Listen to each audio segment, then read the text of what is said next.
بسم الله الرحمن الرحیم. السلام علیکم ملګرو. امید لرم چې ښه به یې. ملګرو، گیم او ورزش د انسان لپاره ډېر زیات لازمي دی، خو د گیم بیا خپل اصول دي. که چیرې په هغه اصولو باندې گیم ونه شي نو انسان اکثر د خپل ژوند نه لاس وینځي. په کاټلن کې چې کومه واقعه شوې ده، کبډي دوران کې د یو ورور سټ مات شوی دی. 2 ورځې په هسپتال کې و. پرون هغه وفات شو او خاورو ته یې وسپارو. هغه چې کومه ویډیو راغلی ده څنګه د دې هلک سټ مات شوی دی ملګرو، او هغه چې د کم تماشګیر دي د هغوی له طرفه کم اوازونه دي نو هغه در سره شریک کومه، نو بیا په تفصیل خبره کوو.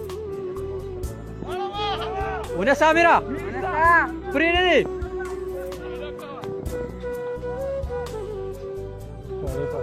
ملګرو. ویډیو تاسو وکته د دې ورور امیر نومو د کاټلنګ غونډو اوسېدونکی و. 2 ورځې ملګرو دا په هسپتال کې بېهوشه پروت و.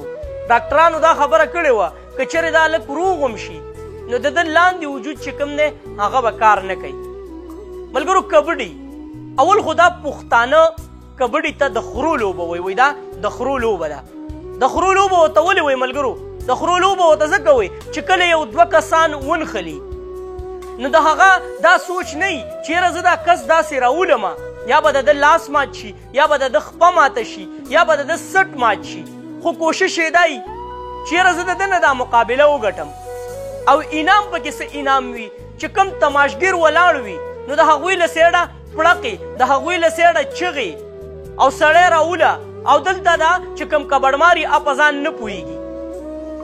دغه شاباسي او دغه واوا او دغه پړقو موږ دومره لیوني کړي چې موږ په ځان باندې نه پوهېږو. خپل ژوند هم په خطره کې، د دغه ورور ژوند هم په خطره کې، کوم چې زما سره په مقابله کې.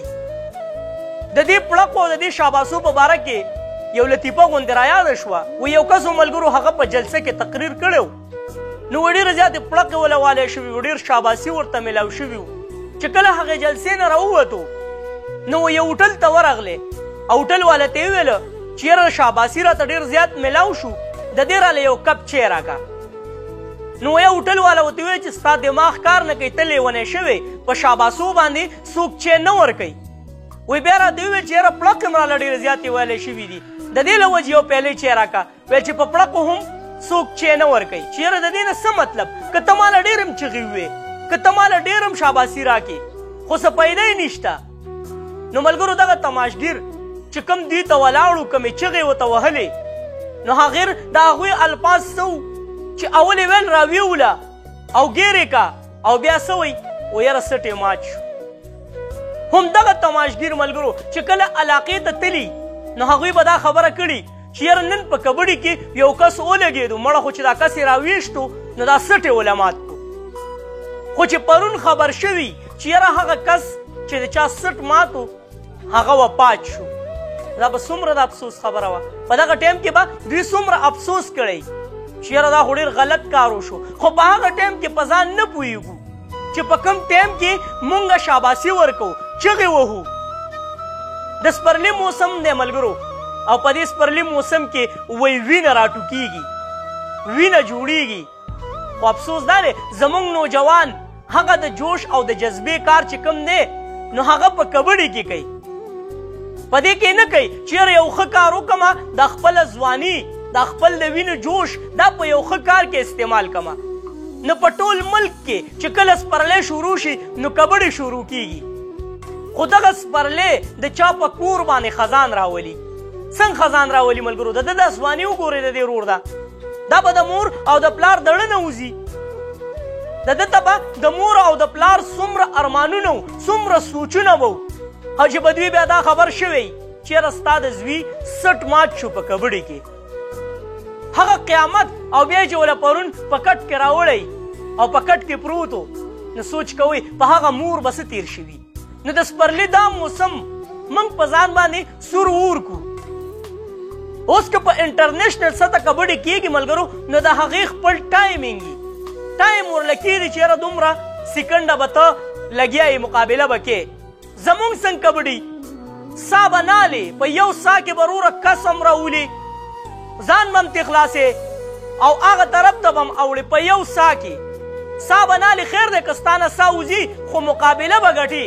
مقابله به د څه دپاره ګټي چې یاره تماشایان په کلي کې زما صفت وکړي چې یاره هغه پلانکی کبډمار نه دی خو ډېره ښکلی ګیم کوي سا به نالې سا به دې ځان له ودرولي خیر دی که ستانه سا وځي خو د دغې داد دپاره به ته لګیایي نو دغه د سپرلي موسم دغه ګلونه دغه بهار په دغه کور باندې خزان شو کله چې هم د سپرلي دغه ښکلاګانې راځي نو د امیر مور به په سرو سترګو باندې جاړي نو کوشش وکئ چې کبډي له مه ځئ چې کم تماشګیر دي نو هغوی ته ویمه چې په کلي علاقه کې کله جګړه نو بیا ورمنډې وې خلاصې کې خو چې دلته په کبډي کې جګړه او تا ته پته لګي چې یاره که دا کس یې راویښ نو د ده سټ ماتېږي که دا کس یې راویښ نو د ده خپه ماتېږي د ده لاس ماتېږي او دلته ورله شاباسي ورکومه او دلته ورته پړقې وهمه دلته خلاصی نه کوم زه حیران یم چې دا موږ په کوم طرف باندې روان یو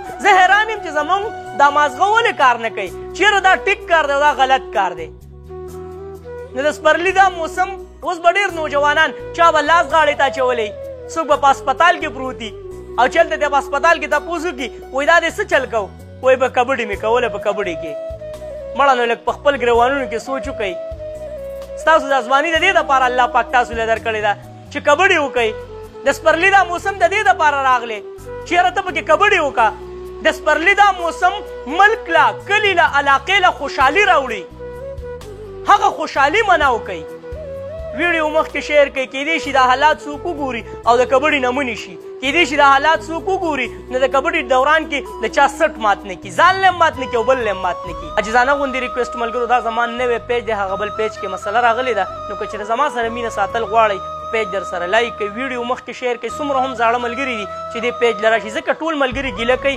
نوید به یې نوي ویډیو نه راځي نوي ویډیو ځکه نه راځي چې هغه پیج باندې وارننګ دی ویډیو شیر کوي ما نوید ارماني په خپلو دعاګانو کې یاد ساتئ تاسو زما په دعاګانو کې هر وخت د لوی الله پامان